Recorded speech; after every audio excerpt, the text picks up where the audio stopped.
십자가 사랑을 믿어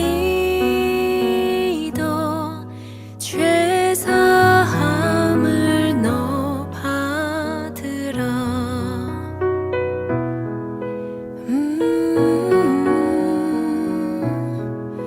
주 예수를 친구로 삼아 늘 내 옆에 모시어라.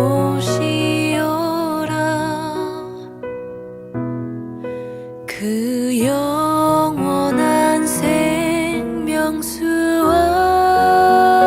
앞에 내 마른 목 죽이어라.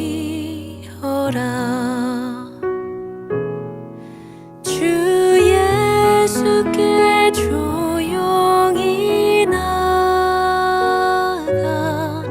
내 마음을 쏟아놓으라.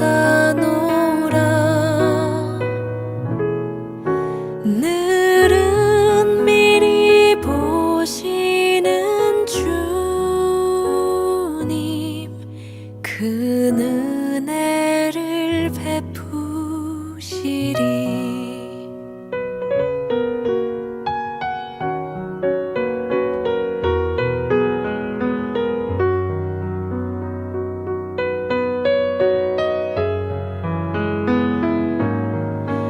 너 주님과 사귀어 살면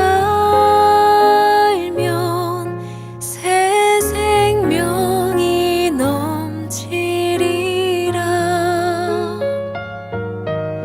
주 예수를 찾는 이 앞에 참 밝은 빛 비추어라. 주 예수께 조용히 나가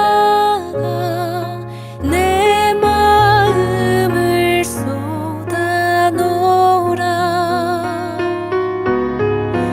늘은 미리 보시는 주님,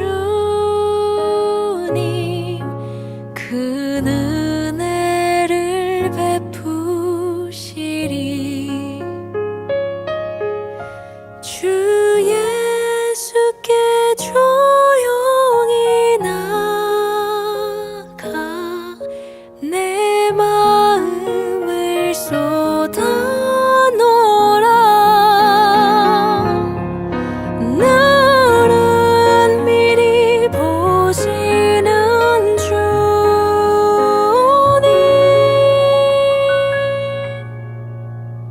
그 은혜를 베푸시리.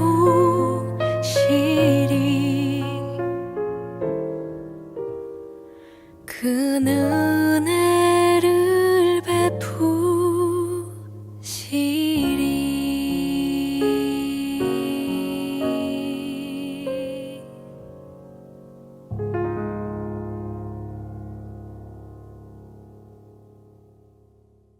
네, 오늘 하나님이 우리에게 주신 말씀은 에스라 10장 1절의 말씀입니다. 우리 함께 말씀을 봉독하도록 하겠습니다. 에스라가 하나님의 성전 앞에 엎드려 울며 기도하여 죄를 자복할 때에 많은 백성이 크게 통곡하매 이스라엘 중에서 백성의 남녀와 어린아이의 큰 무리가 그 앞에 모인지라. 아멘. 네, 참 오랜만에 이렇게 온라인으로 여러분들과 만나게 된 것 같습니다. 수요일, 금요일, 또 주일까지 계속되는 우리 예배 속에서 비록 우리의 이 육신은 떨어져 있지만 우리의 마음은 늘 함께하고 있다라는 것을 꼭 기억해 주시고 오늘도 말씀 속에서 여러분 큰 은혜 받으시기를 소망하고 축복합니다. 네, 오늘은 회개라는 주제를 가지고 함께 말씀을 나누고자 합니다. 기도의 종류는 참 다양합니다. 많은 기도들 중에서 회개의 기도는 어떻게 보면 가장 중요한 기도다라고 이렇게 볼 수 있는데요. 회개할 수 있다는 것은 이제 내가 죄인인 것을 깨달았다라는 것이고 또 하나님을 내가 진정으로 만났다라는 증거이기도 합니다. 오늘 본문 1절의 내용을 보시면요, 에스라가 하나님의 성전 앞에 엎드려 그리고 울며 기도하여 죄를 자복할 때 이렇게 쓰여 있습니다. 에스라는 하나님을 만났기 때문에 그렇게 엎드릴 수 있었던 것입니다. 이스라엘의 율법 학자이자 이 지도자 에스라가 누군가에게 허리를 굽힐 수 있는 이러한 행동, 이것은 그 대상이 사람이 아니라 온전히 하나님이셨기에 가능했다라는 것이죠. 에스라는 진정 하나님을 신뢰하고 경외한다, 그렇게 지금 주님만을 바라보고 있다라는 것을 우리는 알 수 있게 됩니다. 여러분 혹시 성전에서 정말 이렇게 에스라처럼 이렇게 엎드려서 여러분 기도해 보신 분 계십니까? 정말 간절히 이 성전에서 나의 모든 것을 정말 다 내려놓고 주님만을 바라보며 그렇게 기도했던 그러한 기억들이 있으십니까? 저도 15살 때 정말 하나님을 인격적으로 만나고 성전을 늘 좀 집처럼 그렇게 오가면서 무슨 일이 있을 때마다 그 성전 앞에, 그 십자가 앞에 바짝 엎드려서 막 하나님께 기도했던 그러한 시간들이 있었습니다.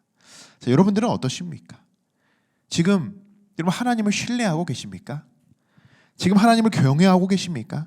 지금 하나님을 여러분 정말 사랑하고 계십니까? 그렇다면 우리의 허리를 하나님 앞에서 숙이고 우리의 다리를 굽혀서 하나님 앞에 여러분 엎드리시기를 바랍니다. 엎드린다는 의미는요, 내가 가장 낮은 모습으로 내가 하나님께 나아가겠습니다 라는 그러한 우리의 행위적인 모습인 것이죠. 에스라도 엎드려 기도한 것은요, 지금 이때가 내가 정말 어느 때보다도 하나님 앞에 회개해야 하는 그러한 시기이다 라는 것을 알았던 것 같습니다. 그리고 그렇게 에스라가 기도하는 순간요, 많은 백성이 크게 통곡하며 이스라엘 백성의 남녀와 심지어 어린 아이들, 그 어린 아이들의 큰 무리까지도 에스라의 주변에 모이게 된 겁니다. 그러니까 에스라 먼저 그렇게 주님 앞에 통곡하며 엎드려 기도할 때 그 기도를 바라보며 많은 이스라엘 백성들이 남녀노소 할 것 없이 어린아이도 할 것 없이 그 기도하는 사람 주변으로 사람들이, 많은 무리들이 모여 들었다라는 것이죠. 여러분 이것이 바로 회개 운동의 시작입니다. 이것이 시작이에요. 에스라의 기도의 시작으로 백성들은 이제 귀향한 후 80여 년 동안 정말 해이해진 그 자신들의 모습들을 발견할 수 있었습니다. 에스라와 같이 회개하며 신앙을 재정비해야겠다라는 그들의 의지를 표현하고 있는 것입니다. 그리고 정말 걷잡을 수 없이요, 그 순식간에 회개의 운동, 그 회개의 불길이 순식간에 많은 백성들에게 번져나갔던 것이죠. 여러분 이러한 회개의 운동이 구약시대에만 있었던 것이 아닙니다. 우리나라의 역사에도 이와 같이 회개의 운동이 일어났을 때가 있었다라는 것입니다. 원산 부흥 운동의 주력자 하디 선교사, 여러분 한 번쯤 다 들어보셨을 겁니다. 1903년 여름 남감리교회 여선교사 모임에서 성경 공부를 이제 인도해달라, 또 기도회를 인도해달라라는 부탁을 받고 그 모임을 인도하던 중에 내 자신이 먼저 회개해야 한다라는 성령의 강력한 그 음성이 하디에게 들려졌다고 합니다. 그러니까 네가 먼저 가르치고 기도회를 네가 인도하기 전에 너 자신이 먼저 회개해야 된다라는 것을 하나님이 음성으로 깨닫게 하셨다는 거죠. 그러면서 하디가 이렇게 고백했다고 합니다. 성령이 내게 오셨을 때 성령께서 제게 첫 번째로 요구하신 것은 제가 교인들 앞에서 내 과거의 실패와 그 원인을 자백하라는 것이었다.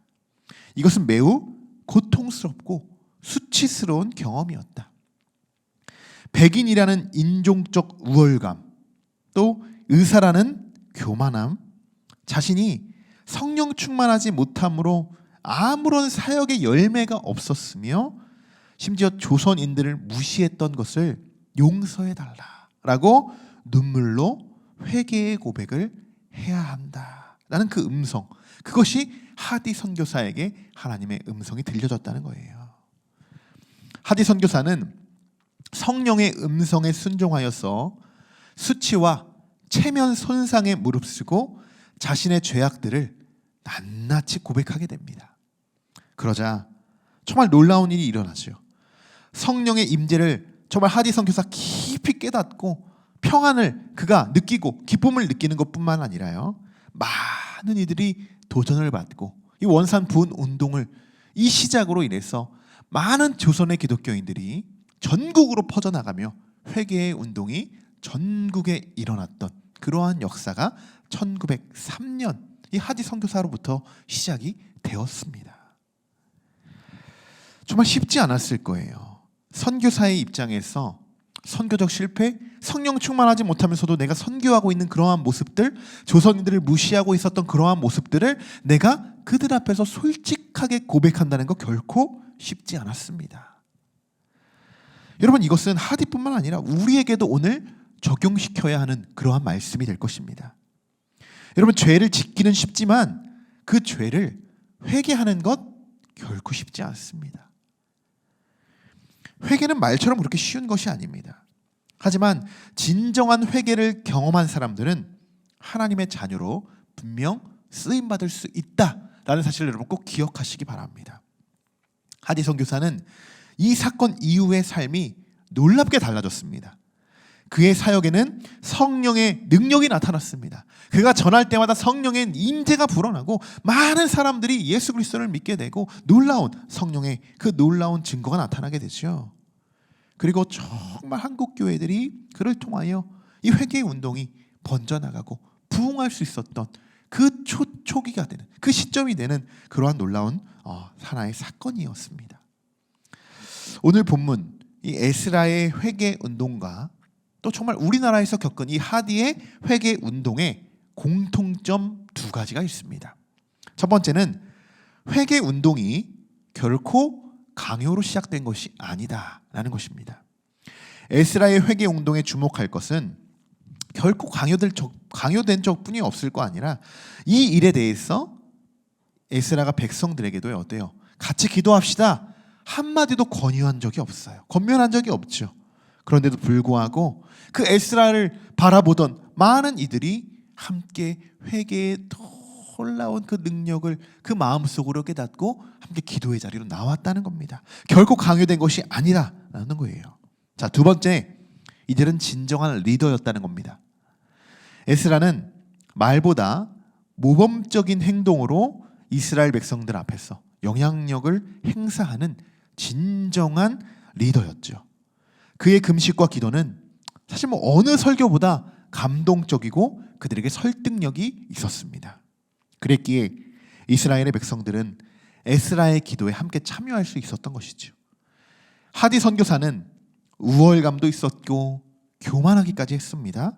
하지만 하디 선교사가 대단하다고 이야기하고 온 것은 그 죄를, 그 자신의 연약함을, 그 수치를 조선인들 앞에서 공개적으로 회개의 고백을 했다는 거예요. 이건 정말 높이 살 일입니다. 이것은 인간적으로 할 수 있는 일들이 아니라 성령님이 주시는 마음으로 이 조선인들 앞에서 진정한 용서를 구하게 된 것이다. 그리고 하나님을 통해서 변화된 자신의 모습을 많은 사람들 앞에서 그 스스로가 지금 증명하고 있다라는 것입니다. 여러분, 회개할 수 있는 사람은 진정한 리더입니다. 자신의 연약함을 고백할 수 있는 사람, 진정한 리더입니다.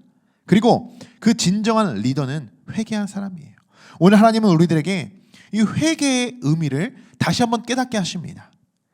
우리가 기도하는 여러 가지의 기도들 중에서 여러분, 회개 기도, 그 회개의 기도는 어느 정도의 비중이 있습니까? 지금 여러분들이 하는 많은 기도들이 있잖아요. 그 기도 중에 회개의 기도는 얼마나 많이 그 비중을 지금 차지하고 있습니까? 처음 기도를 시작하면서 단 몇 마디 그냥 회개의 기도하고 그냥 맞춰질 뿐입니까? 여러분, 왜 오늘 하나님이 우리들에게 회개에 대한 말씀을 주셨는지, 또 지금 내가 회개해야 하는 것이 있다면 그 회개는 무엇인지 오늘 말씀을 통해서 하나님이 깨닫게 하시는 줄 믿습니다. 성경은 여러분 연약한 공동체를 위해 중보하는 그 중보 기도를 드리는 사람들이 많이 등장을 하죠. 모세, 예레미야, 에스겔, 아모스, 바울 등을 볼 수 있습니다. 올바른 공동체는요, 하나님께서 만나게 하신 신앙의 동역자들을 위해 끊임없이 중보했습니다. 오늘도 저는 함께 참석하진 못하지만 성전에 모여서 기도하는 우리 중보 기도팀이 있습니다. 본인의 신앙을 위해, 또 가족을 위해, 또 성도들을 위해, 그리고 이 시간 저를 위해서도 힘써 중보하며 기도할 것입니다. 여러분, 그 중보 기도팀 가운데 하나님께서 함께 하시고 그들에게 성령의 능력을 부어주실 줄 믿습니다. 이 시간 이후 회개하며 먼저 우리가 기도하고 또 간구하며 기도하시고 결단하며 기도하시는 여러분들이 되시기를 주님의 이름으로 간절히 축원합니다. 기도하겠습니다. 하나님, 이 시간 우리 마음속에서 우리 자아 때문에 생긴 우리의 죄들을 떠올리게 하시고 우리가 예배하고 회개하는 이 시간 하나님의 성령으로 깨끗하게 씻겨주실 줄 믿습니다. 지금 회개하는 우리의 모습으로 시작하여 나의 주변과 환경 속에서 회개의 운동이 시작되게 하여 주시고 그 회개로 말미암아 온전히 하나님과 교제하며 하나님의 자녀로 살아갈 수 있도록 인도하여 주시옵소서. 오늘도 하나님의 음성을 듣기를 원합니다. 그리고 진정한 회개가 우리 안에 나타나게 될 줄 믿습니다. 오늘도 온전히 하나님만을 바라볼 수 있도록 은혜와 은총을 허락하여 주시옵소서. 이제는 우리 주 예수 그리스도의 한없는 은혜와 하나님의 극진하신 사랑과 성령님의 감화감동, 교통, 역사하심이 이 시간 하나님의 말씀을 듣고 우리 안에 회개하고자 하는 모든 성도들 가운데 지금으로부터 영원토록 함께 하시기를 주님의 이름으로 간절히 축원하며 기도하옵나이다. 아멘.